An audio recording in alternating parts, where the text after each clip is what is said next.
जय राधा माधव कुंज बिहारी। जय राधा माधव कुंज बिहारी।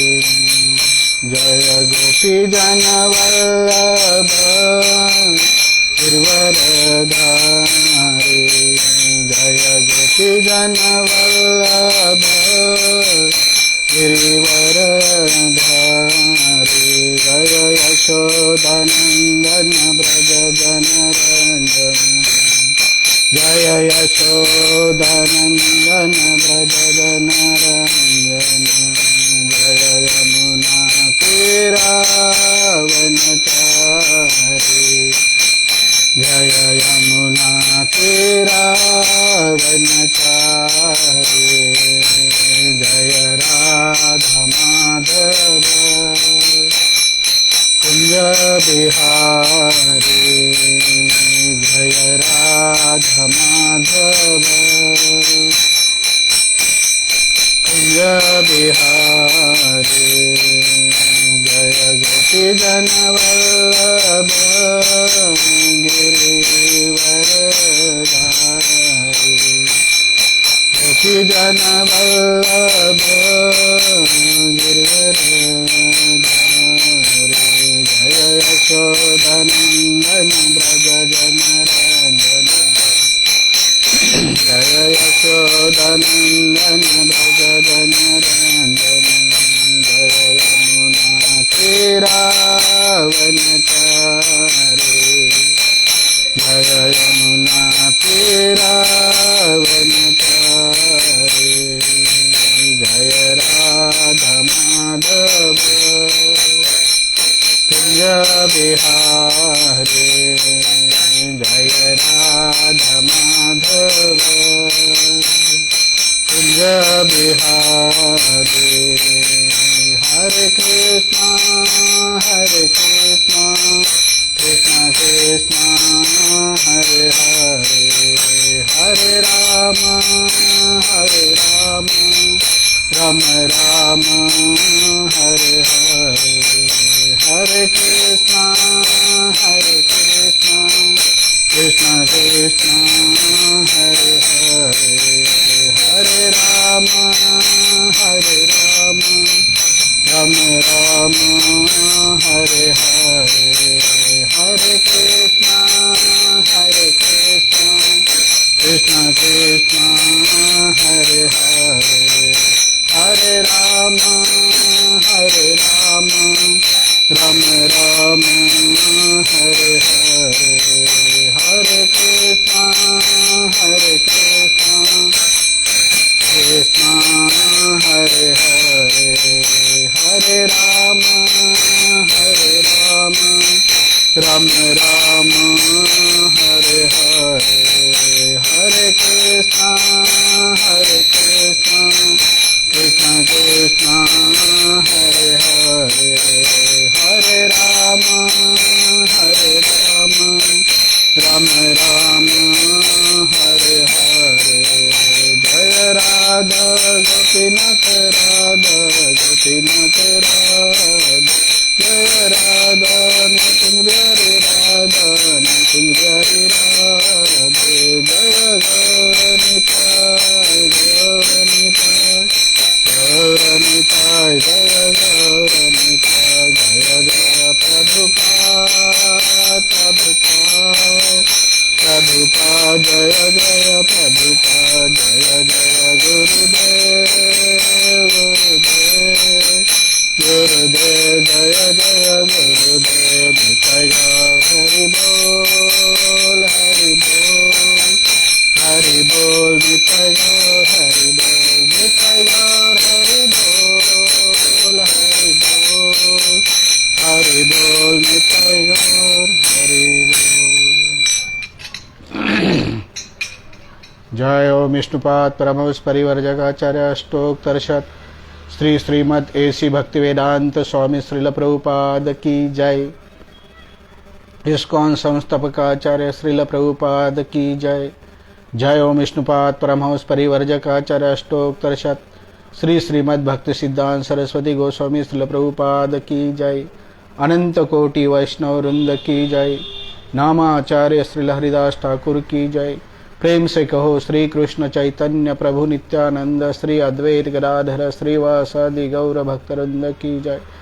श्री श्री राधा कृष्ण गोप गोपीनाथ श्याम कुंद राधा कुंड गिरि गोवर्धन की जय। नवदीप धाम की जय। वृंदावन धाम की जय। मथुरा धाम की जय। द्वारिका धाम की जय। जगन्नाथपुरी धाम की जय। गंगा माई की जय। यमुना माई की जय। भक्ति देवी की जय। तुलसी देवी की जय। सामवेद भक्तवृंद की जय। All glories to the assembled devotee Hare Krishna. All glories to the assembled devotee Hare Krishna. All glories to the assembled devotee Hare Krishna. All glories to guru and Gauranga Gaur Hari बोल। ओम नमो भगवते वासुदेवाय। ओम नमो भगवते वासुदेवाय। ओम नमो भगवते वासुदेवाय। नारायणं नमस्कृत्यं नरं चैव नरोत्तमं देवीं सरस्वतीं व्यासं ततो जयमुदीरयेत्। नष्टप्रायेषु अभद्रेषु नित्यं भागवत सेवया भगवती उत्तमश्लोके भक्तिर्भवति नैष्टकी। कृष्णाय वासुदेवाय देवकी नंदनाय च नंदगोपकुमाराय गोविंदाय नमो नमः। हरे कृष्णा। अंतर्राष्ट्रीय कृष्ण भावनामृत संघ इस्कॉन छत्रपति संभाजीनगर की ओर से आप सभी भक्तों का श्रीमद् भागवतम मंगलवार के दिन का सुबह का चर्चा सत्र में स्वागत है। आज अपन श्रीमद् भागवतम का स्कंद क्रमांक 6 अध्याय क्रमांक 4 और श्लोक संख्या 23 के ऊपर चर्चा करेंगे। अध्याय क्रमांक 4 जो है यह प्रजापति दक्ष द्वारा भगवान से हंस गुह्य प्रार्थनाएं है। श्लोक संख्या 23 इस प्रकार है। श्री प्रजापति उवाच नमः पराय अवितथत् अनुभूतये गुणत्रय निमित्त बंधवे अदृष्टधाम्ने गुणतत्त्वबुद्धिभिः निवृत्तमानाय दधे स्वयंभुवे। श्री प्रजापति उवाच नमः पराय अवितथत् अनुभूतये गुणत्रय निमित्त बंधवे अदृष्टधाम्ने गुणतत्त्वबुद्धिभिः निवृत्तमानाय दधे स्वयंभुवे। श्री प्रजापति उवाच नमः पराय अवितथ अनुभूतये गुणत्रय निमित्त बंधवे अदृष्टधाम्ने गुणतत्त्वबुद्धिभिः निवृत्तमानाय दधे स्वयं भुवे।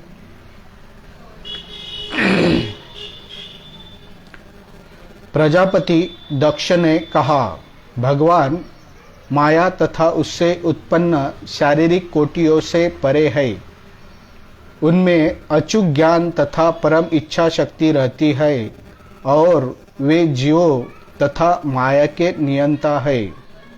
जिन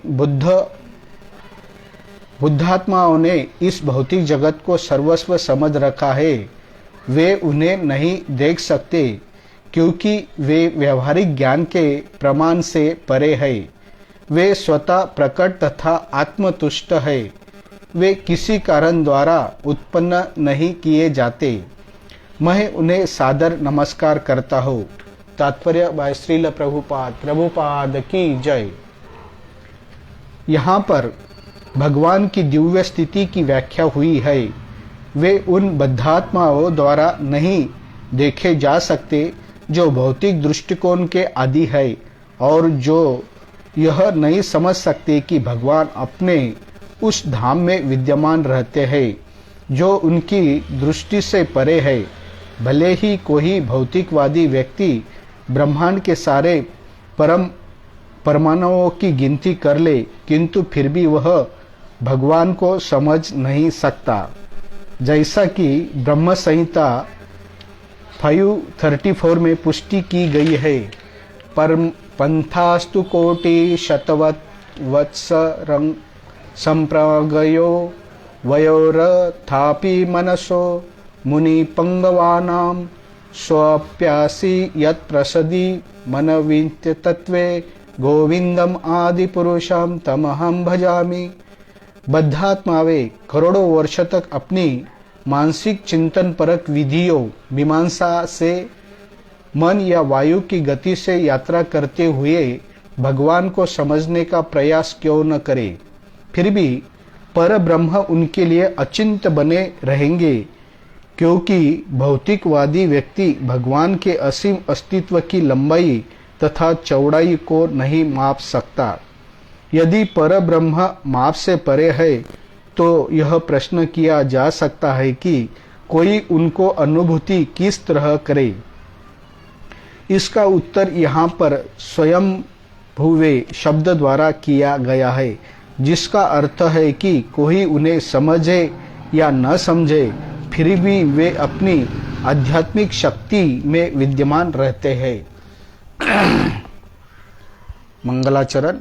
ओम अज्ञानतिमिरान्धस्य ज्ञानाञ्जनशलाकया चक्षुरुन्मीलितं येन तस्मै श्रीगुरुवे नमः। श्रीचैतन्यमनोभीष्टं स्थापितं येन भूतले स्वयं रूपकः मध्य ददाति स्वपदान्तिकं। नमः ओं विष्णुपादाय कृष्णपृष्ठाय भूतले श्रीमते भक्तिवेदांत स्वामिनिति नामिने।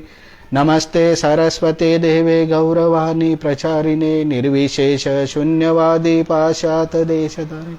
वाञ्छाकल्पतरुभ्यश्च कृपा सिन्धुभ्येव च पतितानां पावनेभ्यो वैष्णवेभ्यो नमो नमः। हे कृष्ण करुणा सिंधु दीनबंधु जगतपते गोपेश गोपिका कांत राधा कांत नमस्तुते। तप्त कांचन गौरांगे राधे वृंदावनेश्वरी वृषभानुसुते देवी प्रणमामि हरिप्रिये। जय श्री कृष्ण चैतन्य प्रभु नित्यानंद श्री अद्वैत गदाधर श्रीवासादि गौर भक्तवृंद। हरे कृष्ण कृष्ण कृष्ण हरे हरे, हरे राम राम राम हरे हरे। हरे कृष्ण कृष्ण कृष्ण हरे हरे, हरे राम राम राम हरे हरे। श्रील प्रभुपाद की जय।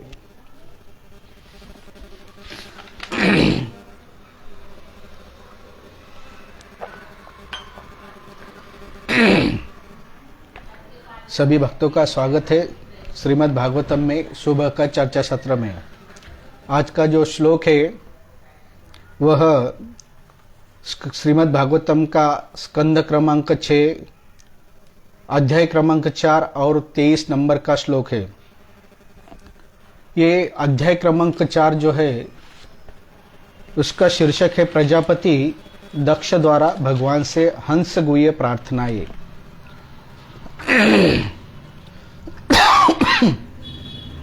आपने देखा होगा कि श्रीमद् भागवतम प्रार्थनाओं का भंडार है।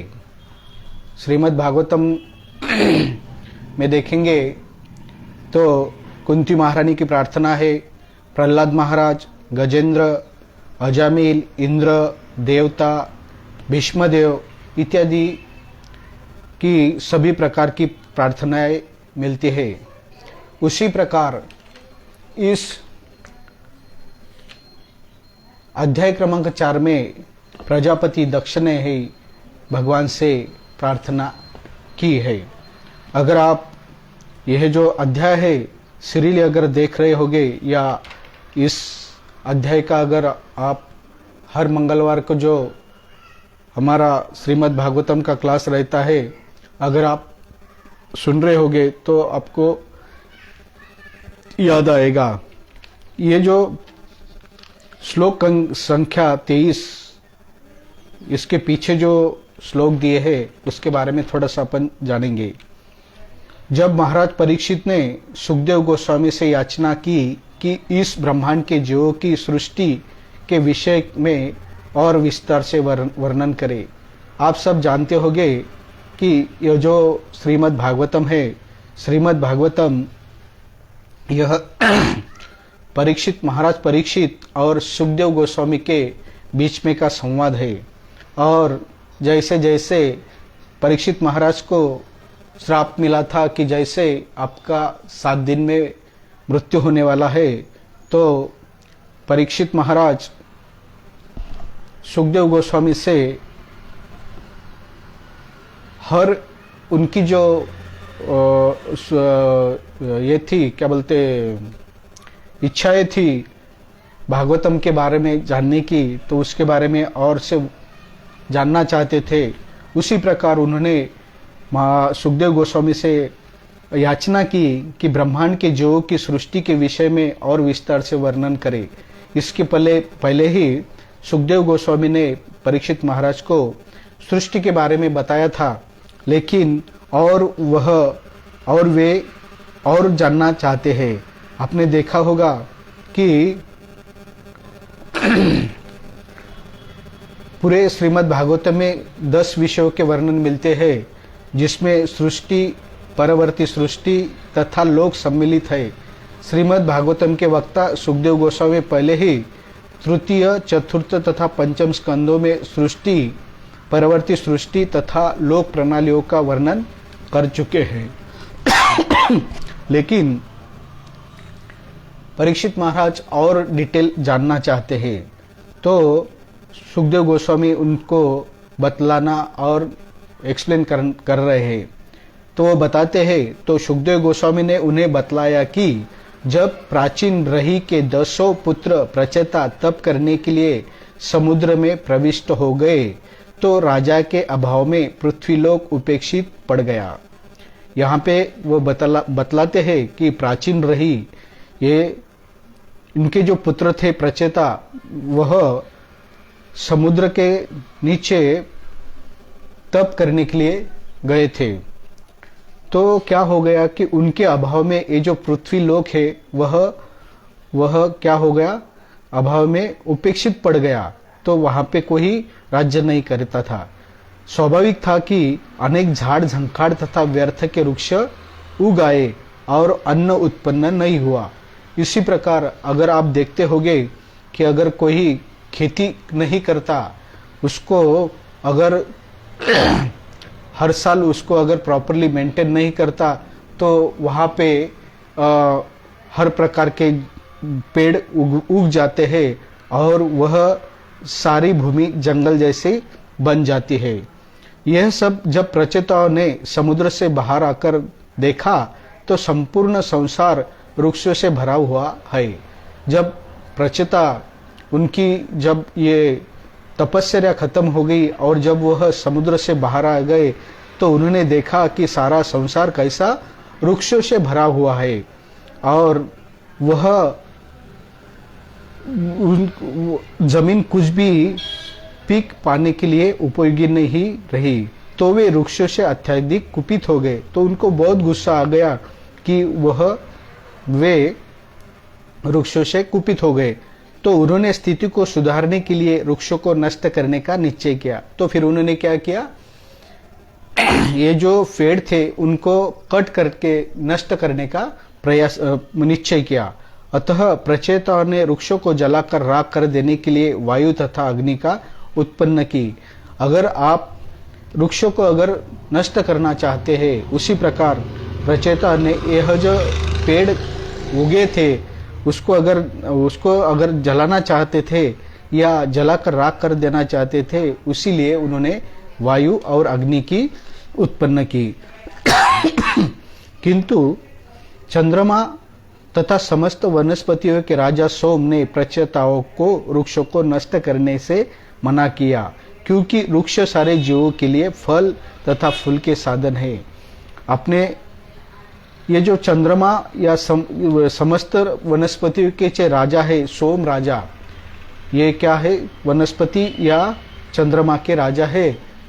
तो उन्होंने प्रचेताओं को इसको नष्ट नहीं करने के लिए सलाह दी और उनसे रोका। क्योंकि आप देखते होगी ये जो वृक्ष है और ये जो फल है, फल में मिठास कैसी आती है? चंद्रमा के शीतल प्रकाश के कारण ही उस फल में मिठास आती है। और यह जो चंद्रमा और वृक्षों के जो राजा सोम है, उन्होंने वह प्रचेताओं को इस वृक्ष को नष्ट नहीं करने के लिए विरोध किया। और प्रचेताओं को तुष्ट करने के लिए सोम ने उन्हें प्रलोमचा अप्सरा से उत्पन्न एक सुंदर कन्या प्रदान की। तो अभी ये जो प्रचेताओं है वह नाराज होंगे, तो उन्होंने क्या किया, एक सुंदर कन्या को प्रलोमचा अप्सरा से उत्पन्न एक सुंदर कन्या प्रदान की, इन प्रचेताओं को प्रदान की। इन सभी प्रचेताओं के वीर्य से इस सुंदरी से दक्ष उत्पन्न हुए। तो यह जो सुंदरी थी, अप्सरा से एक सुंदरी थी, उस सुंदरी से प्रचेताओं के वीर्य से दक्ष उत्पन्न हुए। अभी अपने जो देख रहे हैं कि ये जो प्रार्थना है, क्योंकि यह अध्याय का शीर्षक है प्रजापति दक्ष, महाराज दक्ष द्वारा भगवान से प्रार्थनाएं।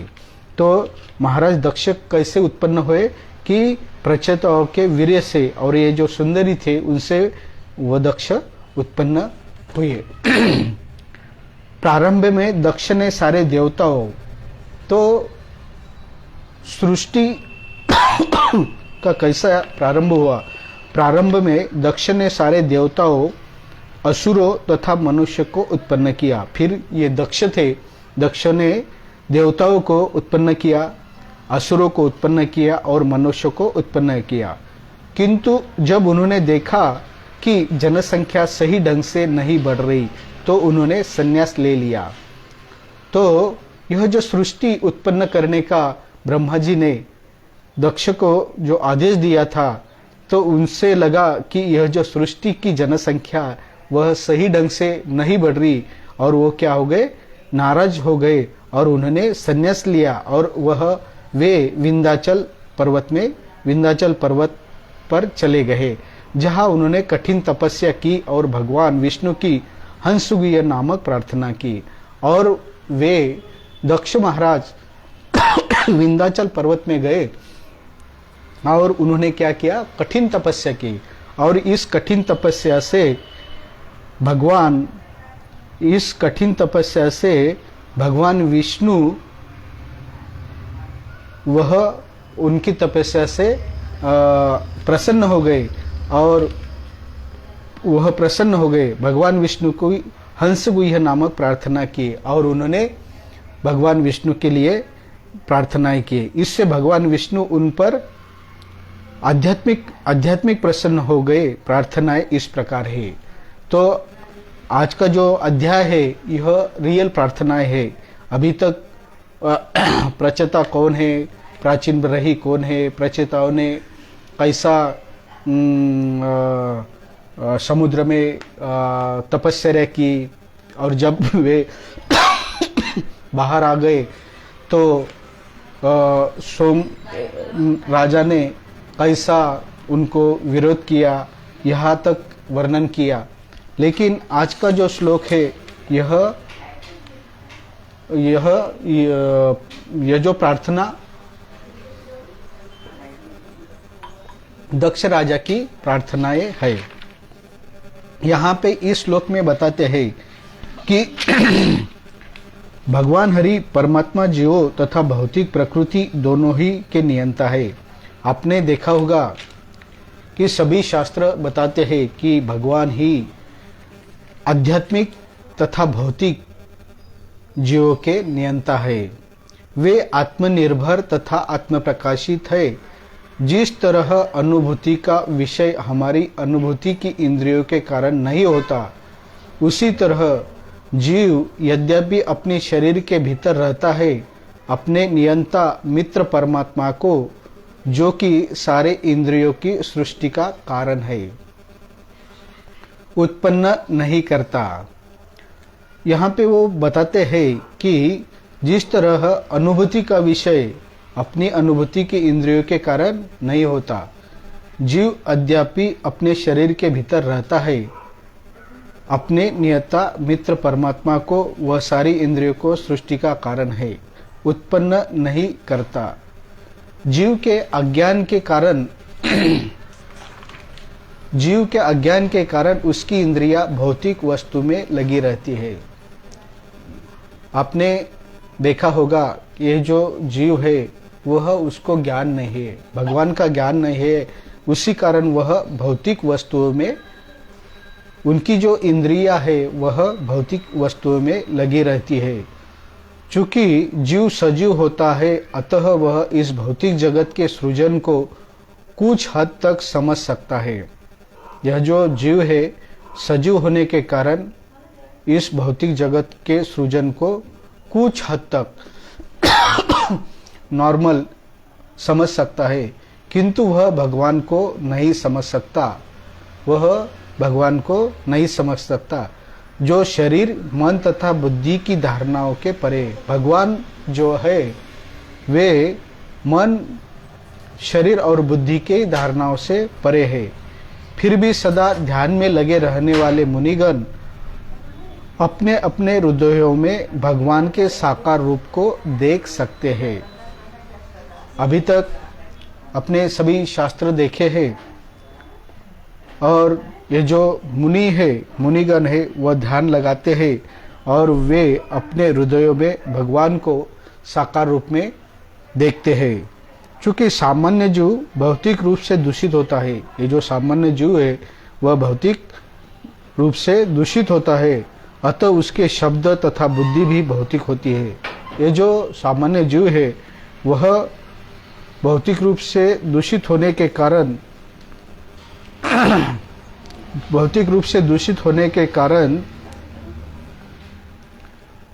अतः उनके शब्द तथा बुद्धि भी भौतिक होती है। अतः वह अपनी भौतिक इंद्रियों के द्वारा भगवान को सुनिश्चित नहीं कर सकता। इसकी इंद्रियां कैसी रहती है?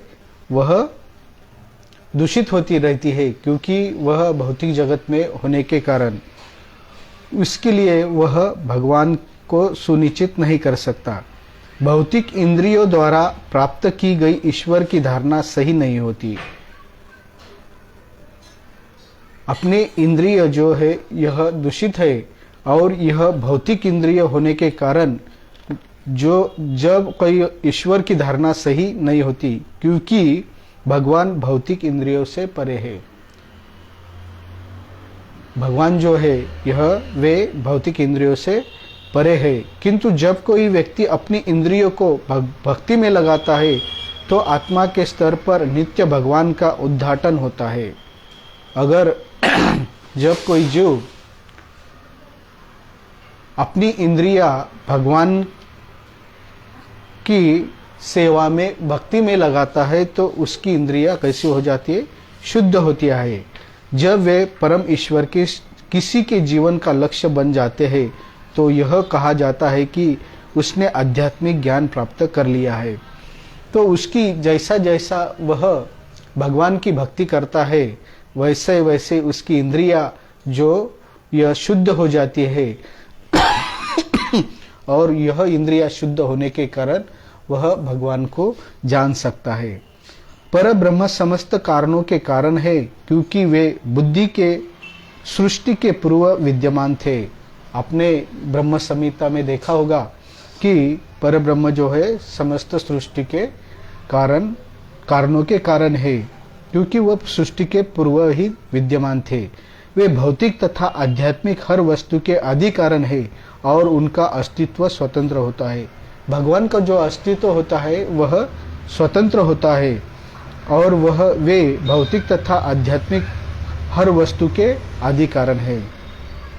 किंतु भगवान की एक शक्ति है जो अविद्या कहलाती है। यह मिथ्या तार्किक को यह सोचने के लिए प्रेरित करती है कि मैं पूर्ण हूँ, और यह माया को बढ़ाती है। आपने देखा होगा कि भगवान की ये जो भौतिक शक्ति है वह भगवान की है। और यह भौतिक शक्ति ये जीवों को क्या करती है कि वह बढ़ावा देती है कि मैं पूर्ण हूँ, और यही माया कहलाती है। वह परब्रह्म अर्थात परमात्मा अपने भक्तों के प्रति अति वत्सल है। उन पर कृपा करने के लिए वे अपने रूप नाम वैशिष्ट तथा गुणों को उद्घाटित करते हैं, जिससे इस भौतिक जगत में उनकी पूजा की जा सके।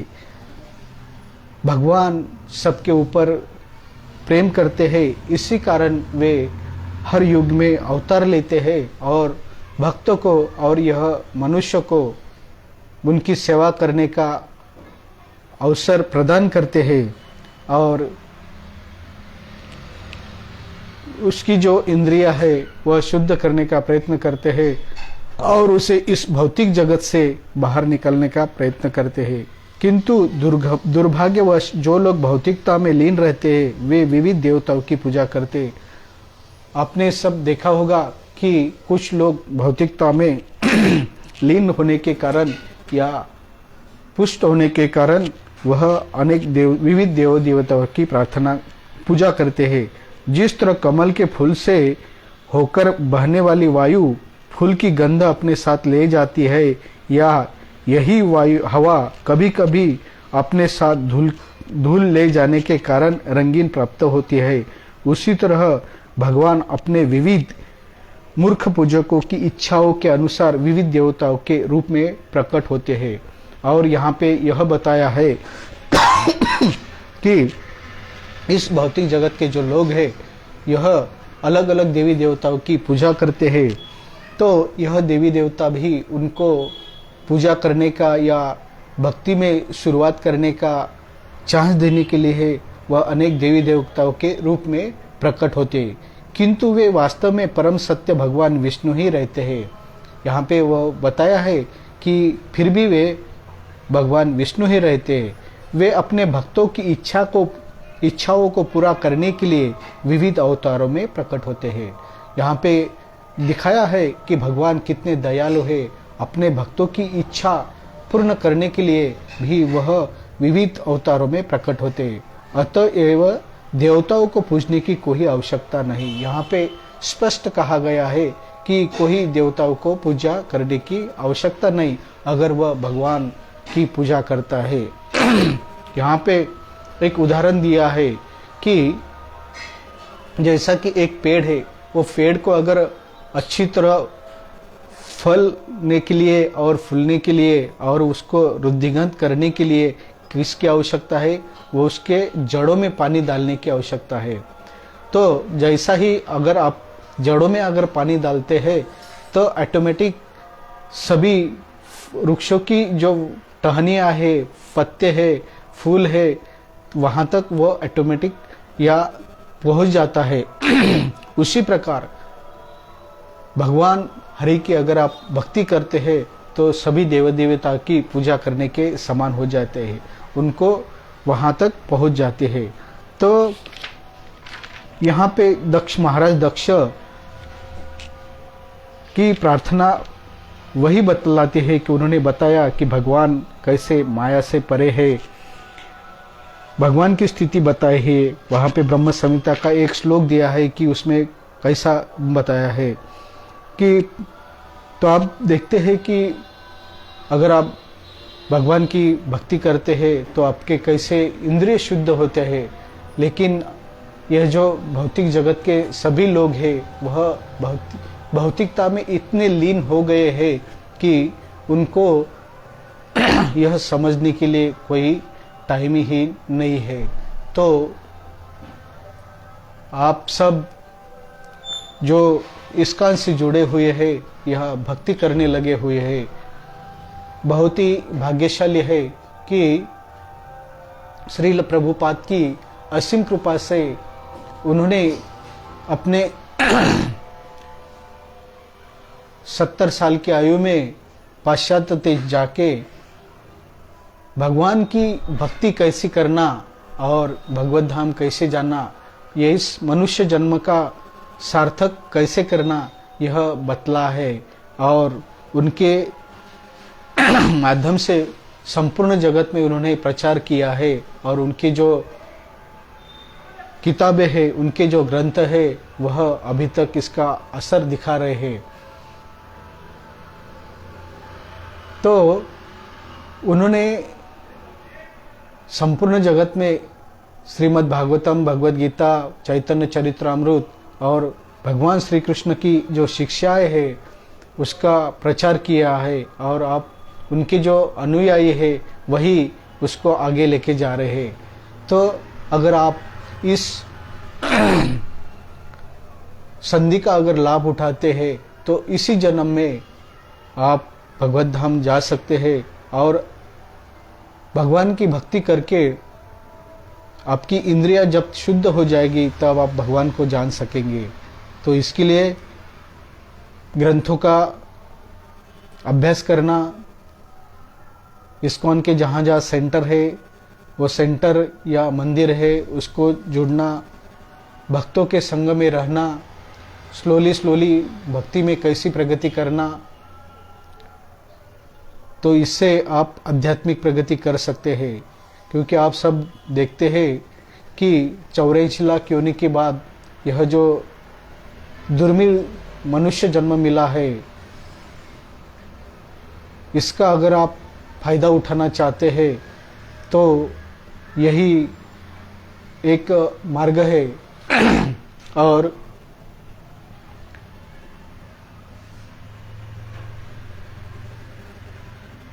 कलयुग में आप हम सब रह रहे हैं और कलयुग यह घोर अंधकार का युग है और इस युग का एक ही फायदा है कि केवल भगवान का नामस्मरण करके आप भगवत धाम जा सकते हैं। इस नामस्मरण के लिए किसी प्रकार की योग्यता की आवश्यकता नहीं है। केवल आप भगवान हरि का नाम लेके या हरे कृष्ण कृष्ण कृष्ण हरे हरे, हरे राम राम राम हरे हरे, इसका नामस्मरण करके आप भगवत धाम जा सकते हैं। सभी साधु संतों का यही संदेश है आपके लिए। अगर आप सभी जाति धर्म के ग्रंथ अगर पढ़ते हैं, सभी जाति में कलयुग में नामस्मरण के लिए नामस्मरण की महिमा गाई है। तो आप सब भक्तों से विनंती है कि इस संधि का लाभ उठाइए और इसी जन्म में भगवत धाम जाने के लिए प्रार्थना कीजिए। हरे कृष्णा कृष्ण कृष्ण हरे हरे, हरे राम राम राम हरे हरे। श्रील प्रभुपाद की जय।